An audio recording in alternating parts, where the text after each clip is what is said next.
We call on the government to support civil society organizations with more funds to keep on the fight against gender-based violence and femicide.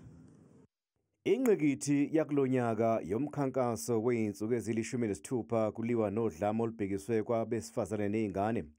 Ukuqhakambisa iminyaka engama-30 selokhu-ke kwaqala umkhankaso wokuqeda udlame olubhekiswe kwabesifazane nezingane. During this period, we collectively raise our voices to draw attention to the persistent violence against women and children.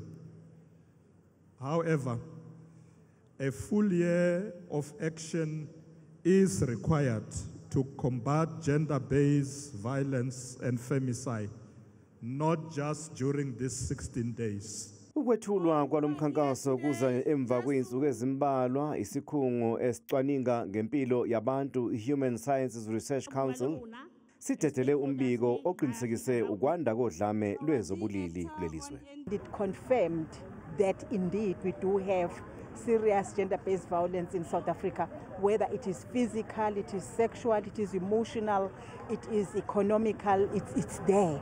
Kungalesizathu-ke umbutho wamaphoyisa uthi udlame lwezobulili luphezulu eqhulwini lohlu lobugebengu okuzogxilwa kubona.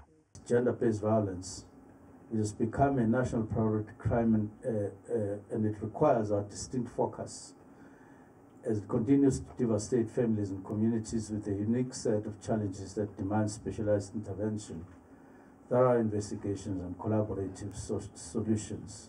Umkhankaso weinsuku ezili-16 kuliwa nodlame olubhekiswe kwabesifazane nezingane uzophela mhla zili-10 kuZibandlela.